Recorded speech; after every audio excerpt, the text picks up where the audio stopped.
I stand alongside over 1 million New Yorkers who voted for this day nearly 2 months ago.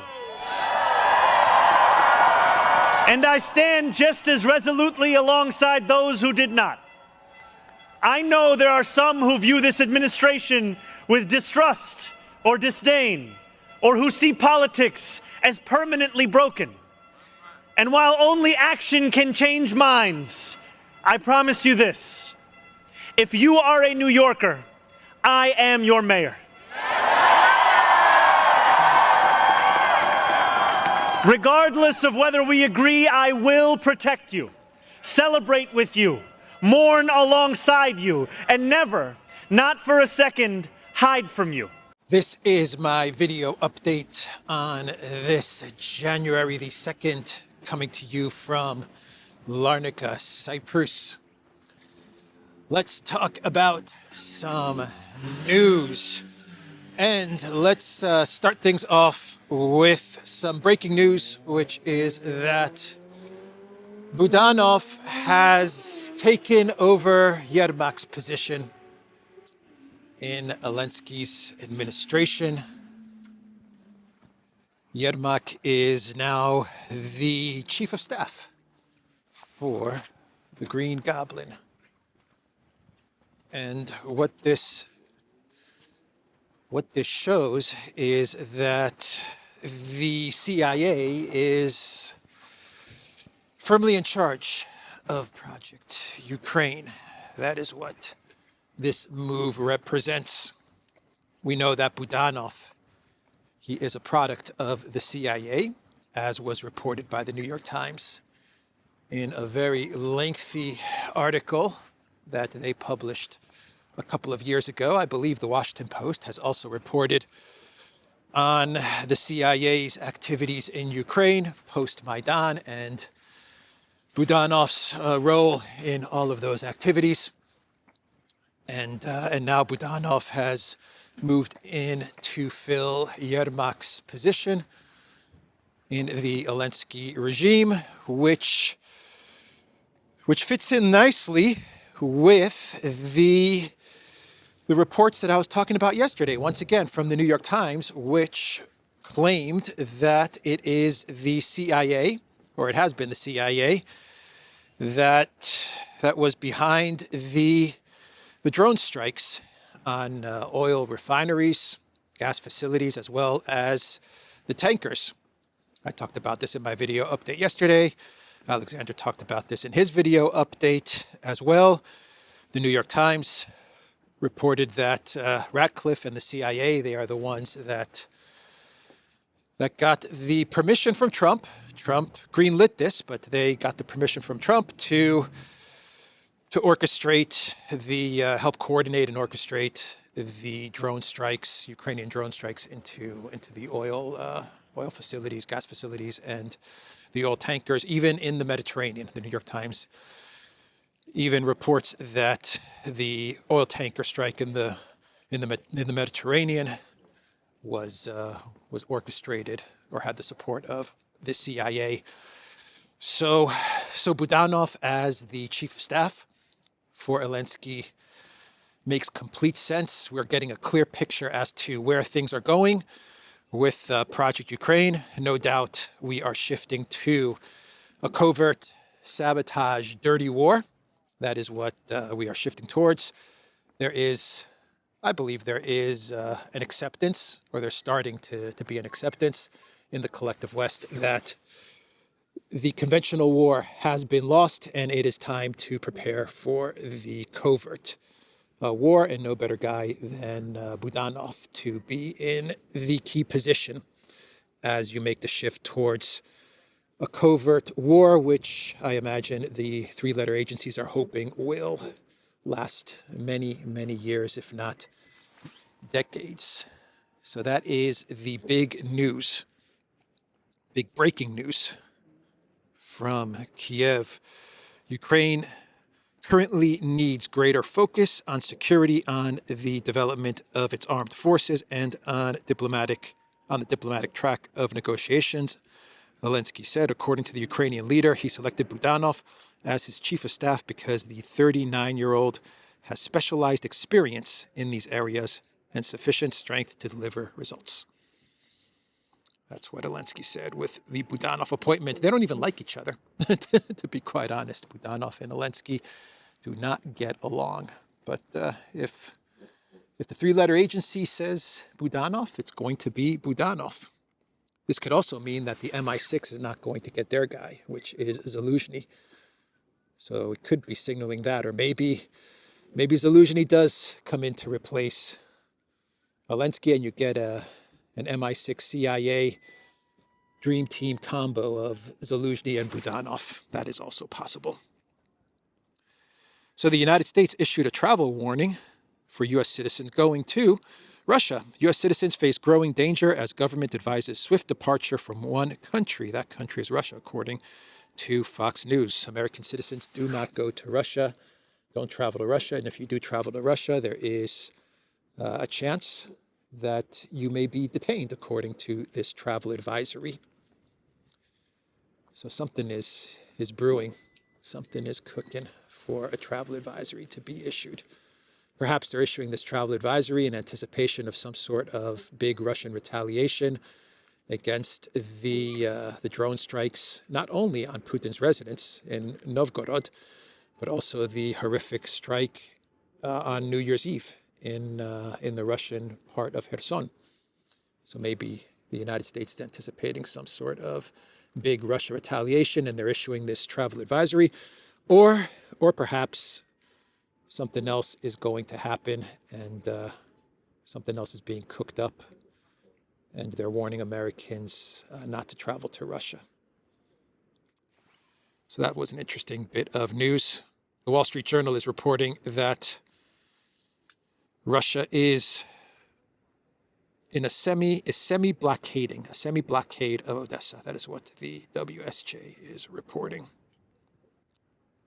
And the blockade of Odessa has to do with the drone strikes. Remember what Putin said a couple of weeks ago? If the drone attacks on tankers continue, then what we may have to do, what we may be forced to do, is to blockade Odessa. And the Wall Street Journal is now reporting that this is indeed what is happening. The Telegraph picked up the New York Times article that I talked about yesterday with the U.S. behind the drone strikes against Russia. And the Telegraph, the UK Telegraph, ran an article with the title, CIA Taught Ukraine How to Target Putin's Achilles Heel. Attacks on oil refineries have cost Moscow $75 million a day, according to U.S. intelligence. Yeah, what a failed operation from the CIA if it's $75 million that this has cost Russia a day. It's a lot of money, but for Russia, not so much. It actually admits that these strikes into oil refineries, this Achilles heel that the United States has uncovered, that the CIA has uncovered, is really not damaging Russia's industry, energy industry, if it's just 75 million a day. Sounds like a lot, but for Russia, it really is not. But the UK media, they picked it up, and they're now saying that the CIA taught, listen to the article's title, the CIA taught Ukraine how to target Putin's Achilles heel. Yeah, the CIA taught Ukraine how to target Putin's Achilles heel. Okay, UK Telegraph. Yeah, everything's coming into focus now. Everything's coming into focus, and it looks like the CIA is not going to be operating in the shadows. If you ever believed that the CIA, when it came to Project Ukraine, was operating in the shadows, it looks like that they're coming out of the shadows. But remember, we had the articles from 2-3 years ago, which talked about the CIA presence after Maidan.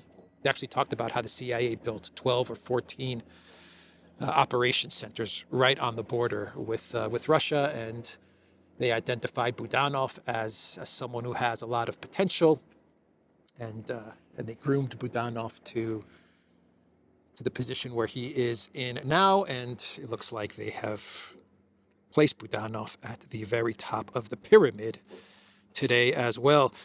So talking about the strikes towards Putin's residence, the collective West was screaming for evidence. Russia provided evidence, not that anyone is going to listen in the collective West, not that they're going to care, not that they're going to report on the evidence that Russia published in the public domain, the map routes of the drones, video evidence of the drones, eyewitness testimony of the drones. The collective West is not going to believe any of it. They're not even going to report any of it. They're going to maintain the narrative that Russia provided no evidence and this is all fake news. By the way, the New York Times also published an article saying that the CIA briefed Trump on the drone strikes into Novgorod towards Putin's residence. And they said that there were indeed drones heading towards that region, but they were targeting a military facility in the region, not Putin's residency. They were heading towards the same area, but they were not going to hit Putin's residency. They were going to hit a military facility, which they refused to name, which was in the vicinity, right? That is what the New York Times reported on yesterday. An admission that there were drones heading towards that general direction. That is what we got from that New York Times article on the drones heading towards Valdai. But Russia is going to provide more evidence, conclusive evidence, that's how it looks, to the United States. And they're going to do this in the form of the data, the electronic data and all the details from the drone. They are going to present this, or they already have presented this to the U.S. Embassy in Moscow. So they have all the intel now and all of the flight route data and details of the drone that has been presented to the U.S. Embassy in Moscow. We're talking about, I guess it would be the equivalent of, say, a black box for an airline. They presented this data, this electronic data, with the route and the strike target and all of this to the United States. What this is going to do? Nothing. I don't think it's going to do anything. Maybe this will get to Trump. Maybe this will not get to Trump. Maybe Trump's going to consider this as he moves forward in his neutral mediation to try and get a peace in Ukraine, which would give him his ninth war that he has ended and would push him closer to a Nobel Peace Prize. Maybe he's going to do that, but no, that's not what's going to happen. This will be memory hold. I don't think anyone's going to report on this. Actually, I haven't seen any collective West media outlet actually report on the fact that Russia is giving this data to the United States. The narrative's already out there. It's done. Perhaps Putin wants this given to the Trump administration so he can make his case to Trump. There's a clear understanding that when it comes to Trump's policy on Project Ukraine, it's chaotic. It is absolutely chaotic, and it does appear as if, well, it definitely appears as if the CIA is starting to assert its control of Project Ukraine. So I don't really think there's much that Trump can do going forward. He'll flip-flop in his decisions that he makes to the public, but behind the scenes, it's the three-letter agencies that are going to be running the show in Kiev. So that's an update there. And we can now shift gears and talk about Iran, about Trump and Iran, because we're 2 days into the new year and we already have the escalation beginning with Iran. We have the protests, which I talked about yesterday, and there are protests, big protests happening in Iran because of the economy and inflation and the central bank. They've got a new central bank governor in Iran as well. The previous guy has been fired to try and get get a grip on the economic situation in Iran, but there are big protests, and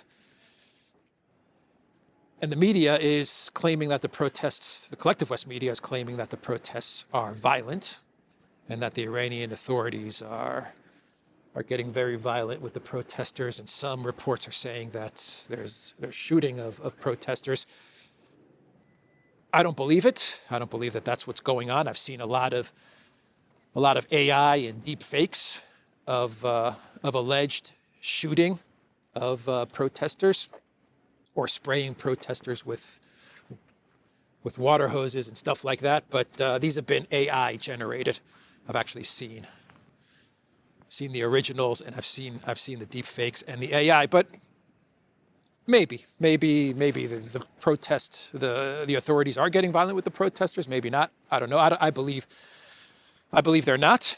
But it doesn't change the fact that you do have very big protests, and Trump has decided to weigh in on Truth Social, posting, "If Iran shoots and violently kills peaceful protesters, which is their custom, the United States of America will come to their rescue.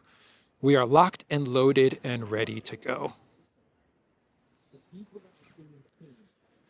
We are locked and loaded and ready to go. 2 days. We're 2 days into the new year, and we're already ramping up. The Trump administration is already ramping up for a conflict with Iran. 2 days. 2 days. It's January 2nd, President Trump. And we're already talking about a conflict with Iran. Unbelievable. So, what else? Some tragic news in Switzerland. Very tragic news. There was a New Year's Eve fire that broke out.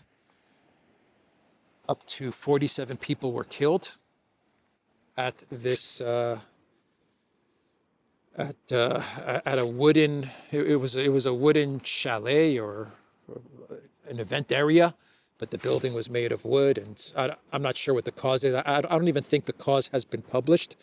They're still investigating it, but people got trapped at this venue, inside this venue, and right now the death toll is at 47, and I believe over 100 people were injured, suffered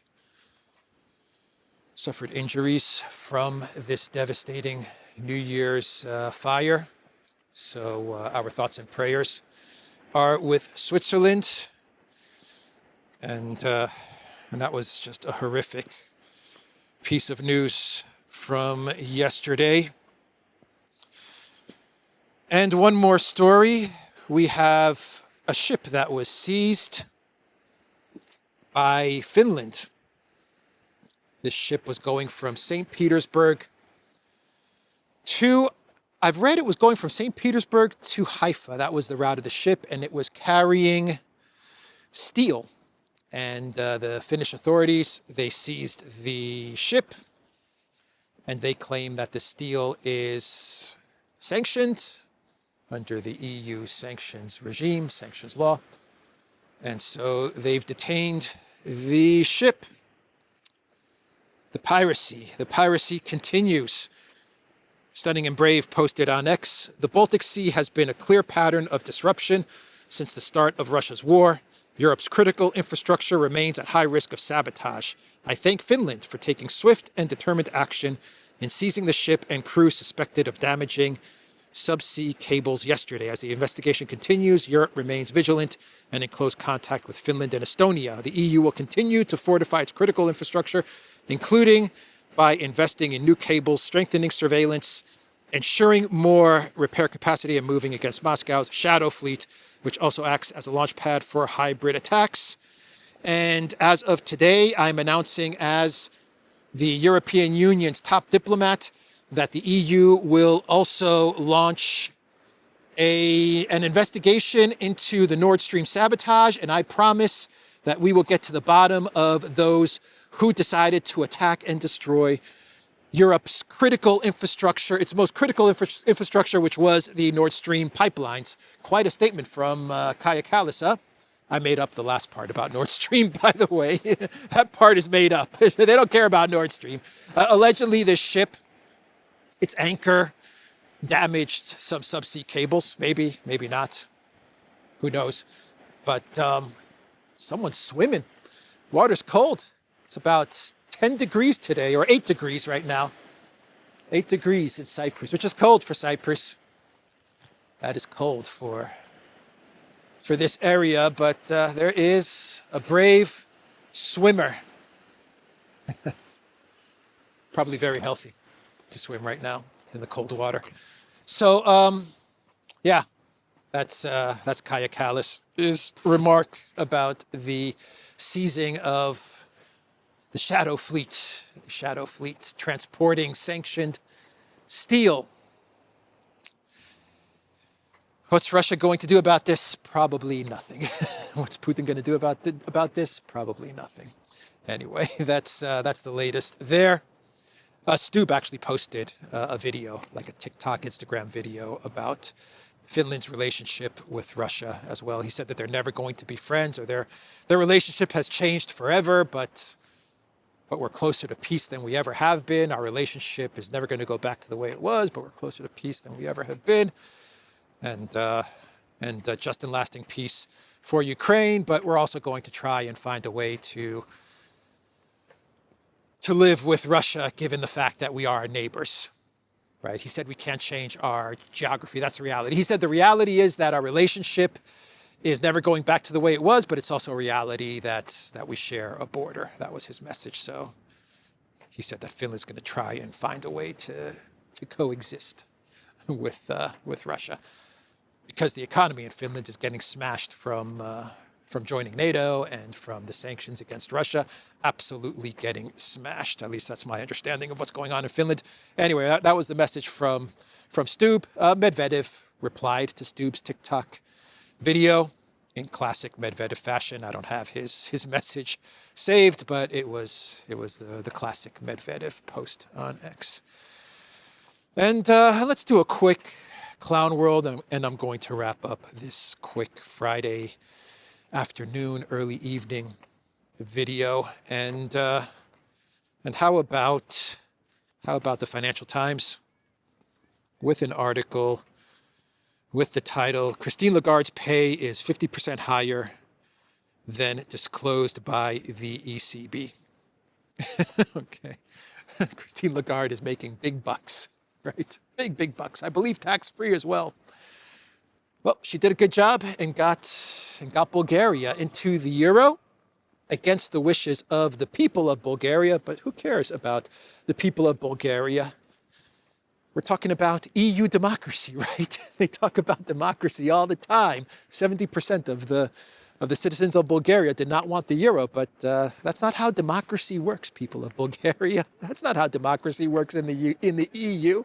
Just because 70% of the people did not want to get into the euro, and just because there was never a referendum asking the people what they wish for when it comes to the euro, don't tell me that there was no democracy in this euro path, this euro currency path. Christine Lagarde, job well done. I don't know what I'm saying anymore. I'm going to end the video there. Job well done. Here's some money. Take care, everybody. Like, share, subscribe to this channel. I will see everyone tomorrow.